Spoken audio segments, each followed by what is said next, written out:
Hello friends, welcome to my YouTube channel Balshri Neha Classes, which rests on the mantra of success begins here. Friends, कल से मैंने फिर से videos upload करना start किया है। जो भी बच्चे यूजीसी नेट जेआरएफ 2020 की तैयारी करना चाहते हैं उनसे रिलेटेड बहुत ही बड़ी गुड न्यूज़ का वीडियो मैंने कल एक बार शेयर किया हुआ है। आप प्लीज़ उसको जाके पहले देख लीजिए ताकि आपको कोई भी डाउट्स ना रह जाएं। अगर आपने अभी तक एप्लीकेशन फॉर्म्स नहीं भरे हैं तो मेरा सजेशन यही होगा, पहले आप मेरे कल वाले वीडियो को जाके देख लें, फिर आज के इस वीडियो पे कंटिन्यू करें। फ्रेंड्स, आज का जो मेरा ये वीडियो है वो है आपका टीचिंग एप्टीट्यूड का पार्ट 4, जो कि अडल्ट लर्नर्स कैरेक्टरिस्टिक्स है। जैसा कि आप सबको पता होगा, मैंने पहले ही लेक्चर में जब टीचिंग एप्टीट्यूड का मैं पोस्ट कर रही थी तो मैंने आपको टीचिंग एप्टीट्यूड का सिलेबस दिखा दिया था, जिसमें मैंने फर्स्ट यूनिट स्टार्ट करी है। फर्स्ट यूनिट का फर्स्ट लाइन जो हमारे सिलेबस की है उसके ये आखिरी के 2 टॉपिक्स हैं। एडोलेसेंट लर्निंग, जो कि हमारी किशोरावस्था में अधिगम की विशेषताएं होती हैं, वो मैंने कंप्लीट करा दिया था।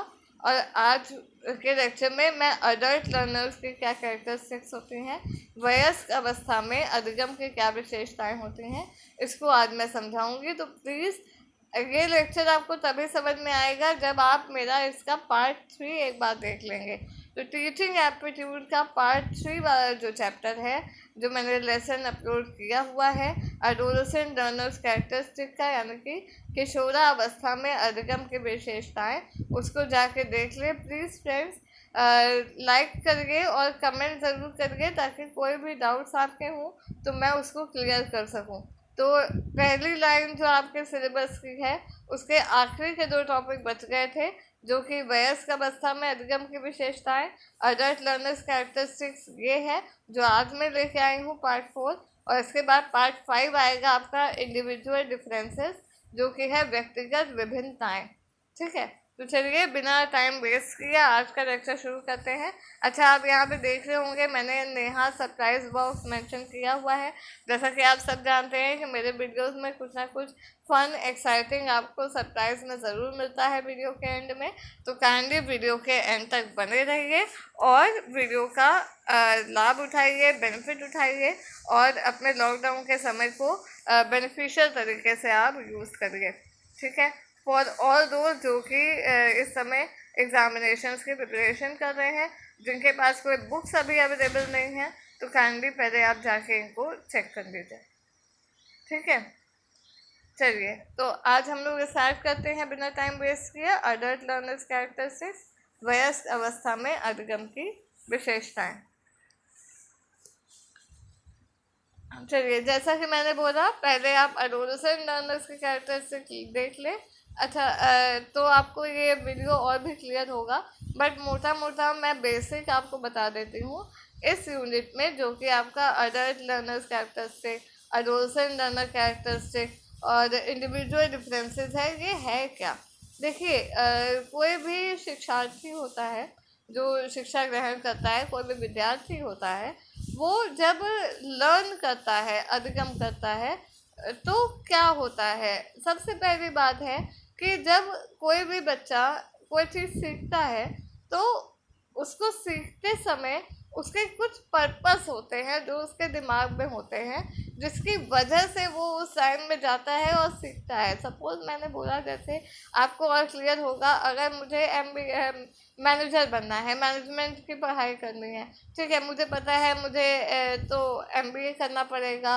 मुझे अगर HR में करना है, HR में जाना है तो मुझे HR की पढ़ाई करनी पड़ेगी। सॉफ्टवेयर इंजीनियर बनना है तो मुझे कंप्यूटर इंजीनियरिंग की पढ़ाई करनी पड़ेगी।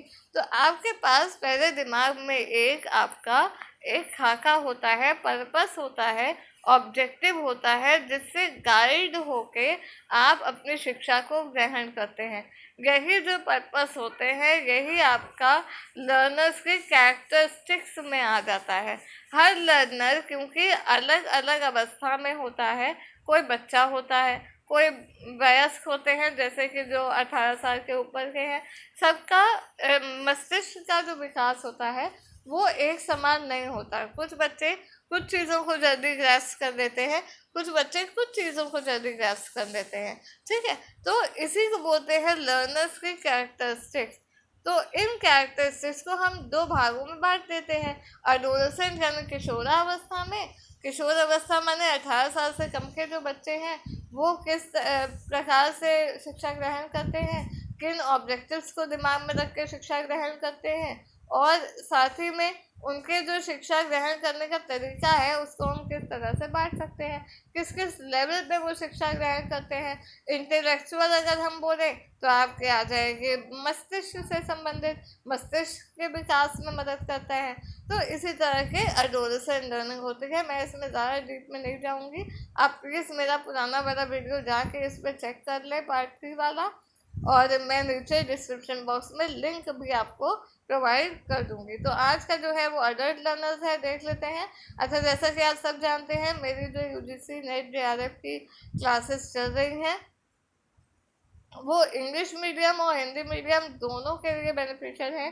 कॉम्पिटिटिव एग्जाम्स की मैं जितनी भी वीडियोस पोस्ट करूँगी वो इंग्लिश और हिंदी मीडियम दोनों बच्चों के लिए बेनिफिशियल होगी। तो आप बिल्कुल भी परेशान ना हो कि यहाँ पे इंग्लिश में लिखा हुआ है।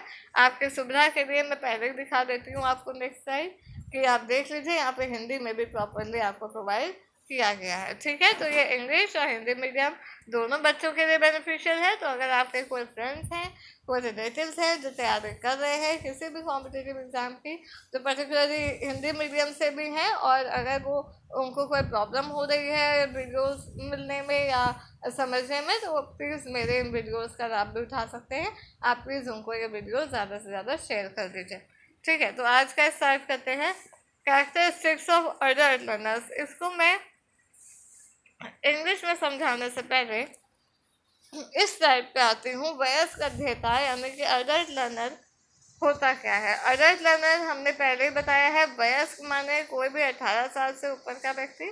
18 यहाँ पे आप पढ़ सकते हैं, लिखा हुआ है 18 वर्ष से ऊपर के व्यक्ति को वयस्क अवस्था में रखा जाता है।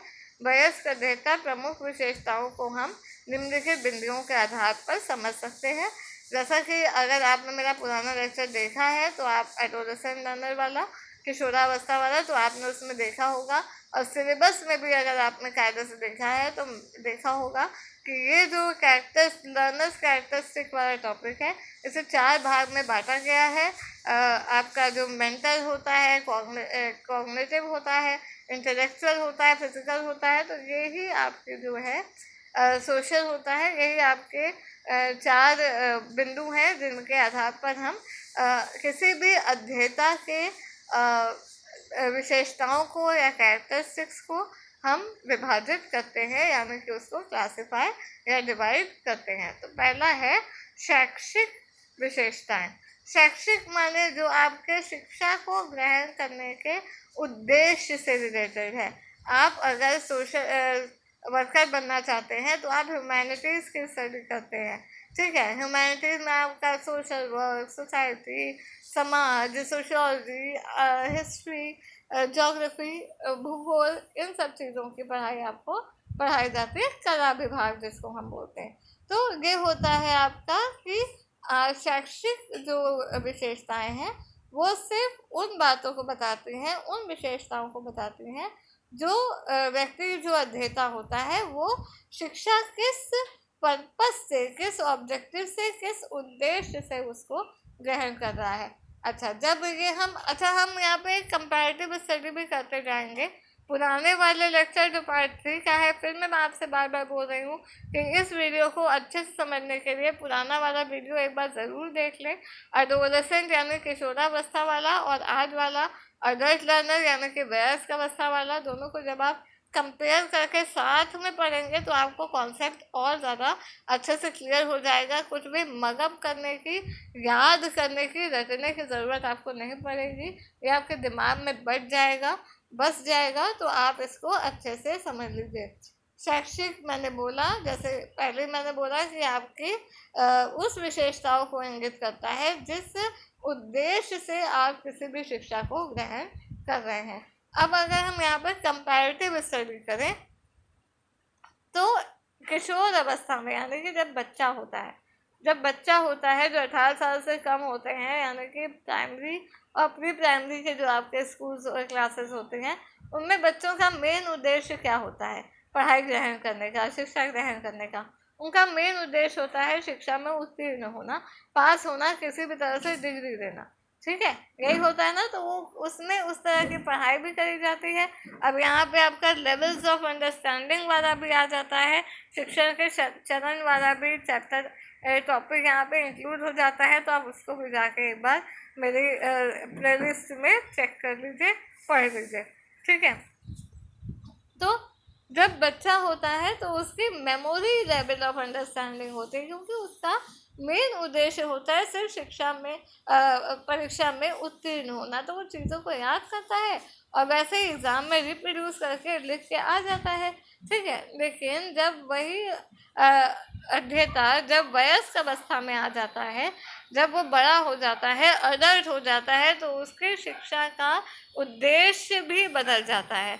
उसकी शिक्षा को ग्रहण करने का उद्देश्य अब यहाँ पे क्या हो जाता है कि वो केवल चीज़ों को रटे ना, चीज़ों को सीखे और उसे आगे जाके अपनी लाइफ में उसको उपयोग करे। फॉर एग्जाम्पल अगर हम सॉफ्टवेयर इंजीनियर की बात करते हैं, कोई सॉफ्टवेयर इंजीनियर बनना चाहता है तो वो बीटेक वगैरह करता है ताकि वो प्रैक्टिकल चीज़ों पर ज़्यादा जोर देता है, ताकि वो उससे यूज़ करके अपनी अर्निंग बना सके, अपना उसको प्रोफेशन बना सके, अपना उसको ऑक्यूपेशन बना सके और आज व्यवसाय बना सके और आगे जाके उससे वो अपने जीवन को सफल बना सके, अपने जीवन में उसका उपयोग कर सके। तो ये है दोनों का कंपैरेटिव। एडोलेसेंट में मेमोरी लेवल होता है, स्मृति लेवल होता है, यहाँ पे शैक्षिक में अंडरस्टैंडिंग लेवल होता है, और इसी वयस्कता में, ठीक है। और तो वहाँ पे जो उसका उद्देश्य होता है वो होता है केवल चीज़ों को याद करना, परीक्षा में उत्तीर्ण होना,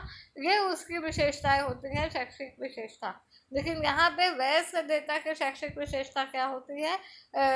एजुकेशनल जो आपकी इंटेलेक्चुअल कैरेक्टरिस्टिक होती है वो क्या होती है कि आपको सिर्फ एग्ज़ाम में पास नहीं होना है, उस जो शिक्षा को आपने ग्रहण किया है उस शिक्षा को आपको अपने फ्यूचर में अप्लाई करना है, अपने जीवन को सफल बनाने के लिए।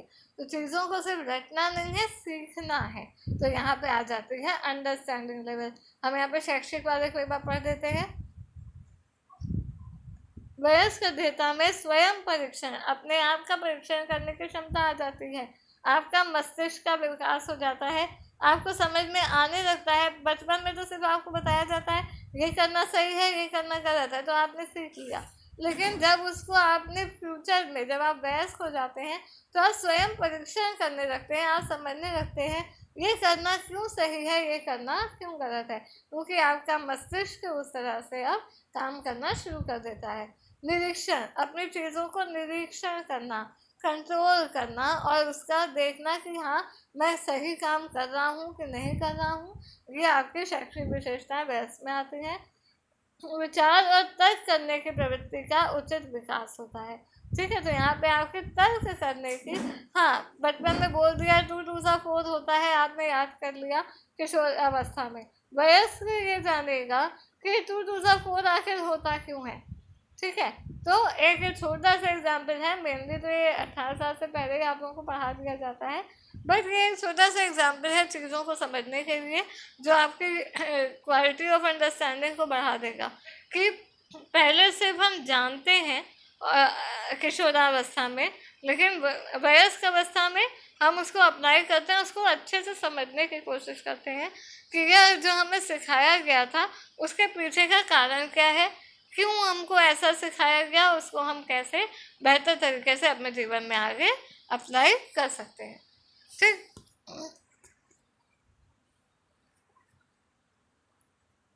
आई होप आप लोगों को समझ में आ रहा होगा, प्लीज़ इसका स्क्रीनशॉट लेते जाइएगा। सामाजिक, सामाजिक क्या होता है?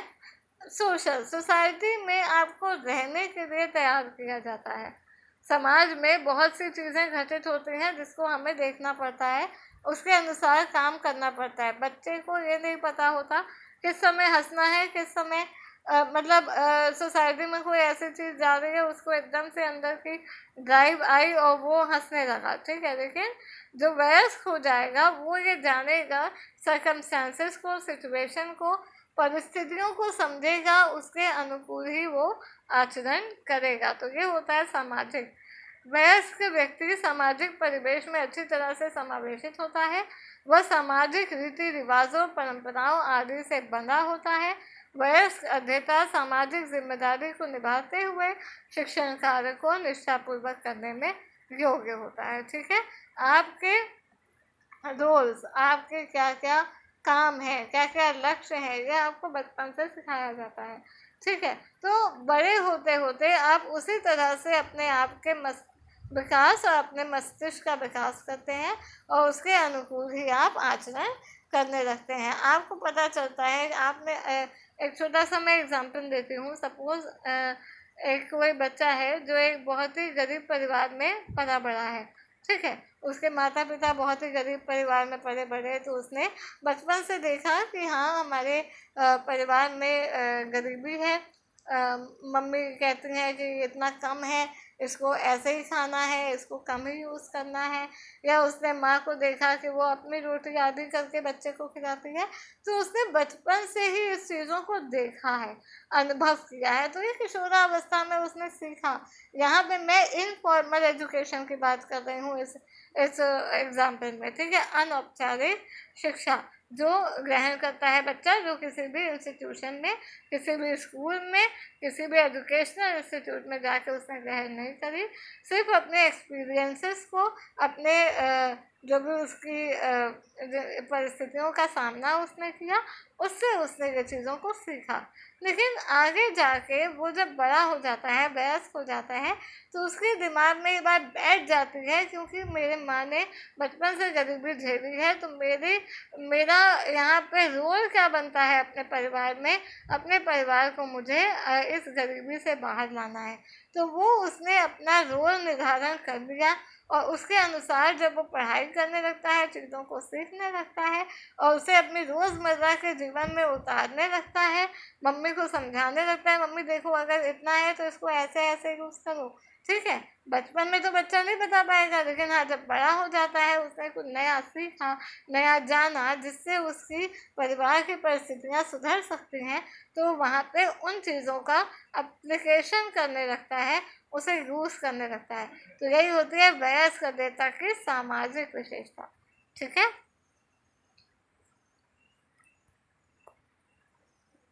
अब आगे बढ़ते हैं। फिर है भावनात्मक। व्यक्ति के भावनाओं का, इमोशंस का जो कंट्रोलिंग पावर होती है, वो वयस्क अध्येता में ज़्यादा हो जाती है। जैसे कि मैंने अभी बताया था, छोटे बच्चे को नहीं पता होता किस परिस्थिति में किस तरह का आचरण करना होता है। ठीक है, लेकिन जब वयस्क हो जाता है, बड़ा हो जाता है, तो परिस्थितियों को समझना शुरू कर देता है और उसके अनुकूल ही अपना आचरण करने लगता है। कब गुस्सा करना सही है, कब हंसना सही है, कब रोना सही है, उसे सब कुछ पता चलने लगता है। तो अपनी भावनाओं को कंट्रोल करने की क्षमता वयस्क अध्येता में बढ़ जाती है और इसी को वयस्क अध्येता को ज़्यादातर सिखाया जाता है। बच्चों को जब बड़े हो जाते हैं तो टीम वर्क करना सिखाया जाता है, प्रोजेक्ट दिए जाते हैं, टीम बनाई जाती है, ग्रुप लीडर बनाए जाते हैं। तो ग्रुप लीडर का काम होता है पूरे ग्रुप को कंट्रोल करना। तो 5 बच्चों को एक साथ एक प्रोजेक्ट दे दिया, तो एक को लीडर बना दिया, तो वो इसलिए किया जाता है ताकि बचपन से ही, अगर हम वयस्क की बात कर रहे हैं यहाँ पे, कि शुरुआत से ही बच्चों को लीडरशिप क्वालिटी का महत्व समझ में आने लगे और अपने इमोशंस पे कंट्रोल करने का महत्व भी उन्हें समझ में आने लगे कि अगर फ्यूचर में जाके मुझे बच्चे को किसी के अंडर में नौकरी करनी है, एम्प्लॉय बनना है, तो वो भाई बॉस है, बॉस के जो ऑर्डर्स हैं उसे अप्लाई करना पड़ेगा, पालन उसको फॉलो उसका करना पड़ेगा। वो वहाँ पे अधीर नहीं हो सकता, वहाँ पे गुस्सैल नहीं बन सकता, चिड़चिड़ा नहीं बन सकता। इसी सब चीज़ों को, भावनाओं को कंट्रोल करना जो सिखाया जाता है, वो प्रोजेक्ट्स दे के सिखाया जाता है, जो कि मैंने आपको एक एग्जाम्पल के तौर पे बताया। ठीक है, क्योंकि ग्रुप लीडर जैसा कहता है हमको वैसा करना पड़ेगा। वहाँ पे वो गुस्सा नहीं हो सकता, चिड़चिड़ा नहीं हो सकता, क्योंकि ये इसे इसलिए सिखाया जाता है क्योंकि आगे जाके उसके जीवन में जब वो नौकरी करेगा, कोई भी पेशा करेगा, तो उसमें उसको वो लाभ देगा। ठीक है, घर में भी परिस्थितियों के अनुकूलन व्यवहार करना, अपने बड़े बुजुर्गों का आदर करना, जो माता पिता कहते हैं उसको मानना, ये बचपन से ही या 18 साल के बाद इसकी डिग्री बढ़ जाती है। अब आप देख रहे होंगे मेरे मुंह से बार बार बचपन से ही निकल रहा है, वो ऐसा इसलिए है क्योंकि जो आपका किशोरावस्था का जो विशेषताएं हैं और जो आपकी वयस्कता की विशेषताएं हैं, उन दोनों में ही ये चारों कैटेगरी आती है। बस डिग्री का फ़र्क होता है, उसमें कंट्रोलिंग पावर कम मात्रा में सिखाई जाती है किशोरावस्था में भावनाओं के ऊपर, लेकिन जब वयस्क हो जाते हैं तो उसी की मात्रा बढ़ जाती है। बड़े बड़े बच्चों को पहले शुरुआत में साथ में खाना खाना, लंच करना, शेयरिंग करना, ये सब सिखाया जाता है। इससे उसकी भावनात्मक प्रवृत्तियों का विकास होता है। और वहीं अगर हम इधर आ जाएं तो वहाँ पे उसको वयस्कता पे आ जाएं तो उसको जीवन में अपने परिस्थितियों में किस तरह का आचरण करना है, ये सिखाया जाता है। ठीक है, लास्ट होता है संज्ञानात्मक यानी कॉग्निटिव। कॉग्निटिव हमेशा हमारा मेंटल से रिलेटेड होता है। मैं यहाँ पे बता देती हूँ आपको। कॉग्निटिव आप लिख लीजिए, कॉग्निटिव हमेशा मेंटल चीज़ है। ठीक है,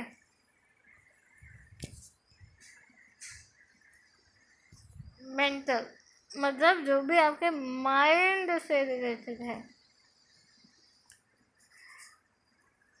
माइंड आपका मस्तिष्क, जो भी मस्तिष्क का विकास होता है वो आपका संज्ञानात्मक विशेषताएं आ जाती हैं।